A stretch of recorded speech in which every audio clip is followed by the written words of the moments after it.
नमस्कार। राजनीति, खेल, तकनीकी, बॉलीवुड से लेकर भौतिक जगत दुनिया का तमाम ताजा तरीन खबर देखने के लिए सब्सक्राइब करें दहाड़ न्यूज। 1 लाख रुपए भेजा जाएगा।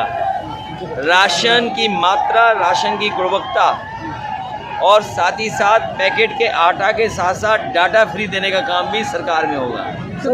ये बताइए, ये भाजपा वाले कह रहे 400 पार, क्या लगता है इस बार आपको? 400 पार का मतलब क्या होता है? आप पत्रकार साथी हो। नदिया के पार, अरे यहाँ तो बड़ी फेमस फिल्म बनी थी नदिया के पार। तो नदिया के पार का मतलब क्या हुआ कि उस पार, सड़क के पार। मोदी जी कहा 4 जून की इमरती बचेगी पूरे देश में। 400 पार, तो इसीलिए वो बोल रहे हैं कि 543 सीटों में 400 के बाद जीतेंगे, तो वो 143 हैं, लेकिन 140 करोड़ की जनता इन्हें 140 सीटें भी नहीं देगी। देखिए, जौनपुर का मेडिकल कॉलेज, जौनपुर में जो एम्बुलेंस चलाई गई थी वो व्यवस्था ख़राब कर दी। पुलिस को जो रिस्पांस सिस्टम 100 नंबर दिया था वो ख़राब कर दिया। जो मेडिकल कॉलेज आज आधुनिक खंडर की तरह खड़ा है, ना डॉक्टर्स हैं, ना पैरामेडिकल स्टाफ है, ना वहाँ असिस्टेंट प्रोफेसर हैं, ना प्रोफेसर्स हैं, क्योंकि आपके मुख्यमंत्री खुद उल्टा पुल्टा मुख्यमंत्री हैं, जो बिजली के कारखाने का नाम न ले पाए हों आज तक। और फिर जब हम लोगों ने सवाल किया तो सरोज और हमारे बाबू सिंह कुशवाहा और पूर्वांचल की 27 सीटें, अभी तक तो मैं कहता था क्यूटो लड़ाई में है, लेकिन अब क्यूटो भी हारने जा रहे हैं। जौनपुर में आपको दिखाई नहीं दिया, जेल भेज दिया, फिर जेल से बाहर ले लिया, फिर बसपा की टिकट कटवा दी। जनता समझती है। मैं अपने बहुजन समाज के लोगों से भी अपील करूंगा कि संविधान बचाने के लिए, लोकतंत्र बचाने के लिए, बाबा साहब भीमराव अम्बेडकर जी का जो संविधान है उसको बचाने के लिए एक साथ आएँ और समाजवादी पार्टी के प्रत्याशियों की मदद करें। राजा भैया ने आपको समर्थन किया, वहीं धनंजय सिंह ने बीजेपी को, क्या लगता है अब इसका कितना असर पड़ेगा जौनपुर और पूरे पूर्वांचल में? आप सवाल गलत पूछ रहे हो। आपको सवाल ये पूछना चाहिए कि किसी को जेल क्यों भिजवा दिया।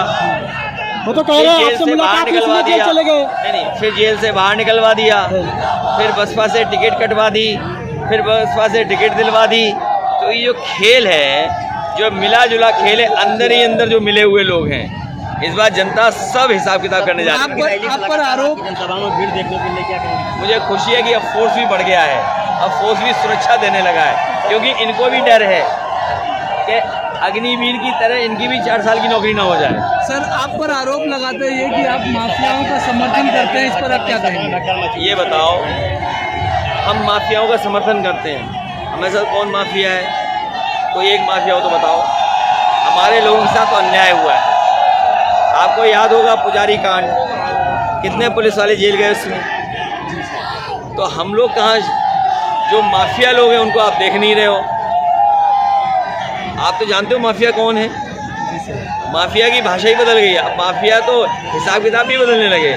सुना था कि हमारी पार्टी से भी कुछ लोग टिकट मांग रहे थे, उसकी वजह से जेल जाना पड़ा। सोचो, एक दिल्ली के होम मिनिस्टर, एक रिटायर्ड होम मिनिस्टर, खेल क्यों नहीं समझते हो तुम? और ये बम्बई वाले सब तार जुड़े हुए हैं। सर क्या लगता है इस बार जनता सब समझ रही है। मजलिस लोकसभा में कितने से जीत होगी सर? प्रिया सरोज इस बार ऐतिहासिक वोटों से जीतेंगी।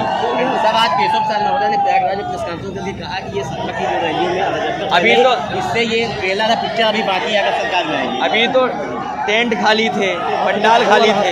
अच्छा हुआ प्रेस कॉन्फ्रेंस में आ गए, क्योंकि नहीं तो ये क्या करते थे, इनके जो कार्यक्रम होते थे तो आशा कार्यकर्ता और जो सरकारी कर्मचारी हैं उनकी ड्रेस बदल करके, हमारे पुलिस भाइयों की भी ड्रेस बदल के उन्हें सीटें भरने के लिए बैठा देते। तो कम से कम अब तो स्थिति उन्हें साफ हो गई होगी। और जो जन समर्थन है, देखिए ये वो जन समर्थन है जिनके साथ सरकार ने धोखा दिया। आप सोचिए, पेपर लीक हुए हैं, 60 लाख बच्चे हैं जो परीक्षा नहीं दे पाए, जिनको नौकरी मिल जाती है।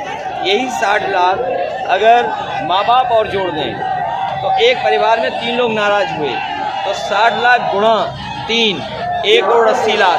और 1 करोड़ 80 लाख का अगर हम भाग दे देंगे 80 लोकसभा से, तो हर लोकसभा से 2,25,000 वोट कम हो गया। तो उसकी भरपाई बीजेपी कैसे करेगी? लेकिन आपके प्रत्याशी हर जगह पहुंच नहीं पा रही हैं। अरे किसने बोल दिया? अरे मैं खुद इस लोकसभा में कहाँ पहुंच पा रहा हूँ।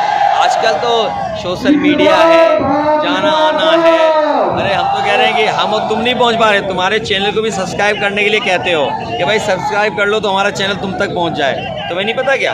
हाँ बात अच्छा पता है तब ठीक है।